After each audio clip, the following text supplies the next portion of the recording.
नमस्कार दोस्तों, फैक्ट केन के चैनल में आपका स्वागत है। दोस्तों, क्या आपने कभी सुना है कि लोग नाचते नाचते मर गए? जी हाँ दोस्तों, ये खबर कोई अफवाह नहीं, ये सच की कहानी है। दोस्तों, जब नाचते हुए मौतों की आगेश में समा गए थे सैकड़ों लोग। दोस्तों, 400 से ज्यादा लोग मारे गए थे। क्या था वो रहस्य? महामारी थी या मनोविज्ञान? तो चलिए आइए जानते हैं। दोस्तों वीडियो स्टार्ट करने से पहले एक बहुत ही प्रसिद्ध कैनेडियन सिंगर और पोएट लिनार्डो कोहेन का एक गीत है, dance me to the end of love. इस गीत के कवि का आशय यह है कि वह चाहता है कि उसकी बिल्व उसके साथ तक डांस करे जब तक कि प्यार नाम के शय खत्म ना हो जाए। दोस्तों, यहाँ तक तो कोहेन और उसके प्यार के जुनून की बात थी, लेकिन क्या आपको पता है कि दुनिया में एक वक्त ऐसा भी आया कि लोग डांस करते करते ही मर गए थे। हालांकि उनके मरने के पीछे की वजह प्यार नहीं बल्कि कोई महामारी थी। जी हाँ दोस्तों, फ्रांस जो किसी जमाने में स्टारबक्स के नाम से जाना जाता था,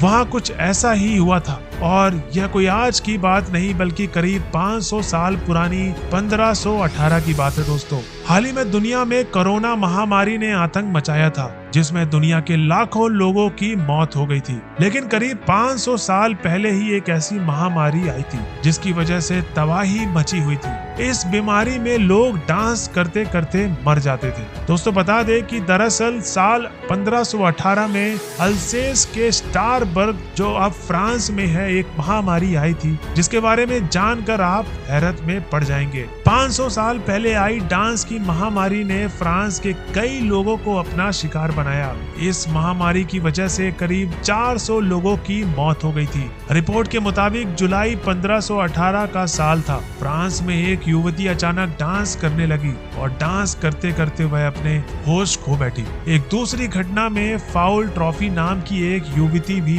अचानक नाचने लगी और नाचते नाचते इतनी मस्त हो गई कि वह नाचते नाचते घर के बाहर गली में आ गई। तब ना तो कोई संगीत या कोई ना धुन बज रहा था, बस वो डांस कर रही थी। जब फ्राउन ट्रॉफी को डांस करते देख लोग हैरान हो गए, जिसके बाद वह उसके परिजन तक पहुंचे। इस तरह लोगों के नाचने के नजारे देखकर हर कोई हंस रहा था। किसी को भी कुछ समझ नहीं आ रहा था कि आखिर यह चल क्या रहा है। दोस्तों, बता दें कि फाउन ट्रॉफी को समझाने पहुंचे उसके परिजन भी कुछ देर में डांस करने लगे। अब वहां पर लोगों की भारी भीड़ जुट गई। बताया जाता है कि अचानक देखते ही देखते कई लोग डांस करने लगे और डांस करते करते लोग मरने लगे। इसी तरह करीब 30 से अधिक लोगों की मौत हो गई। जब इस घटना के बाद फ्रांस में हड़कंप मच गया और लोग सहम गए। लोग डांस करते जा रहे और मरते जा रहे थे। जी हाँ दोस्तों, जब तक इस बारे में पता चलता, यह घटना किसी सनसनी की तरह फैल गई।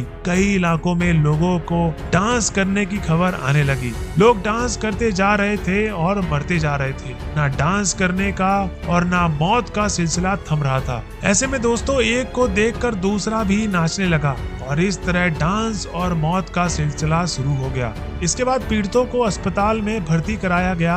आज भी कई वैज्ञानिक इस बात पर जुटे हुए हैं कि लोग डांस करते करते कैसे उनकी मौत हो गई। उस समय यह घटना, इस रहस्यमयी डांस की घटना को वैज्ञानिकों ने डांसिंग प्लेग का नाम दिया था। दोस्तों, हालांकि आज तक इस रहस्यमयी डांस की घटना के रहस्य से पर्दा नहीं उठ पाया। अभी भी वैज्ञानिक उस घटना को लेकर रिसर्च कर रहे हैं। डांसिंग प्लेग और मौतों को लेकर वैज्ञानिकों ने अलग अलग मत दिए। दोस्तों, क्या कहती है रिसर्च, आइए जानते हैं। दोस्तों, एक मत के हिसाब से यह सब उन लोगों के द्वारा फफूंद या मनोरासायनिक उत्पादनों का सेवन करने की वजह से हुआ है। इसे असामान्य व्यवहार या मति भ्रम भी कहा गया है, लेकिन इसके कोई ठोस प्रमाण नहीं मिले दोस्तों, जिसमें कई लोग अचानक एक ही तरह का विचित्र व्यवहार करने लगते हैं। दोस्तों, एक दिन मौत का यह तमाशा बंद हो गया। प्रशासन की नजर में यह एक तरह का फ्लैग था जिसने लगभग 400 लोगों की जान ले ली थी।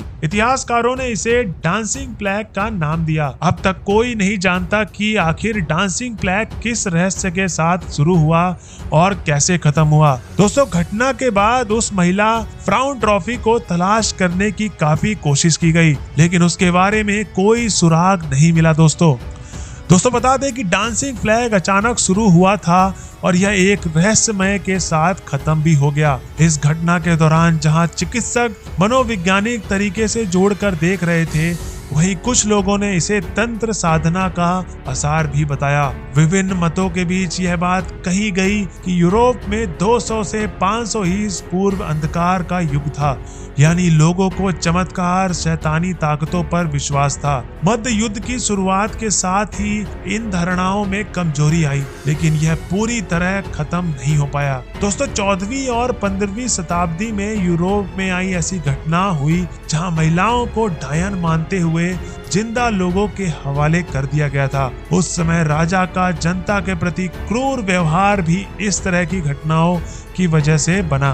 दोस्तों बता दें कि जब डांसिंग प्लेग की घटना हुई तब यही अंदाज लगाया गया कि लोगों पर किसी डायन या भूत का साया है जो धीरे धीरे उनकी जान ले रहा है। इतिहासकार जॉन वेलर ने अपनी किताब A Time to Dance, A Time to Die, The Extraordinary Story of the Displaying Flag of 1518 ने इस पूरी घटना को विस्तार में लिखा है। दोस्तों बता दें कि 15वीं शताब्दी में मनोवैज्ञानिक के क्षेत्र में कोई तरक्की नहीं हुई थी। ऐसे में लोगों का मत यही था, कोई भी मानसिक अवस्था जिसमें व्यक्ति आम आदमी की तरह व्यवहार नहीं करता है तो वह प्रेत की चपेट में है। वे उसे तांत्रिक को ओझो के पास ले जाते थे। दोस्तों 1992 में यूजियन बैंकमैन ने अपनी किताब religion dance in the Christian church and popular medicine में जिक्र किया है कि ईसाई धर्म में ईश्वर भक्ति में नाचने की प्रथा रही है, जो बिना किसी भाव के केवल ईश्वर के लिए नाचते हैं ताकि ईश्वर उन्हें देखकर प्रसन्न हो सके। उन्होंने डांसिंग फ्लैग को महामारी मानने से साफ इनकार कर दिया। वे कहते हैं कि लोग ने नृत्य के जरिए सांसारिक जीवन से मुक्ति पाने का मार्ग खोज लिया था। दोस्तों मैं बता दें कि क्या ये महामारी का असर था। धर्म से अलग हटकर बात की जाए तो कुछ चिकित्सकों और इतिहासकारों ने डांसिंग फ्लैग को महामारी माना था, हालांकि उन्होंने भी इसे मानसिक रोग से जोड़कर ही देखा। वेल्डरबिल्ट मेडिकल कॉलेज से प्रोफेसर टिमोथी जोन्स ने इसके पीछे थ्योरी दी कि यूरोप और फ्रांस के देशों में 14वीं से 16वीं शताब्दियों के दौरान मौसम में अचानक से परिवर्तन देखे गए। कई बार यहाँ तेज गर्मी पड़ती और सूखे के कारण फसलें नष्ट हो जाती, तो कई बार तेज बारिश के साथ ओले गिरते। हर मौसम का प्रकोप यही है कि जमीन को तो बंजर बना ही रहा था, साथ ही साथ लोगों में कई तरह की बीमारियां जैसे मोतियाबिंद, सिफिलिस, कुष्ठ रोग भी फैल रहे थे। आर्थिक और शारीरिक रूप से आ रही इस कमजोरी ने लोगों के मनोभाव में काफी गहरा असर डाला। अकाल के कारण मरने वालों की संख्या बढ़ रही थी और बीमारी लोगों में अपंगता आ रही थी। दोस्तों 1518 के दौरान यूरोप में डांसिंग प्लेग की घटनाएं 7 गुना बढ़ गई थी। दोस्तों ये तो थी आज की वीडियो। आज की वीडियो आपको कैसी लगी? आई होप आपको ये वीडियो पसंद आई होगी, और अगर वीडियो पसंद आई हो तो प्लीज हमारे चैनल को लाइक, शेयर, सब्सक्राइब करना ना भूलें। आज के लिए दोस्तों बस इतना ही। मिलते हैं हम अपने नेक्स्ट वीडियो पे। धन्यवाद दोस्तों।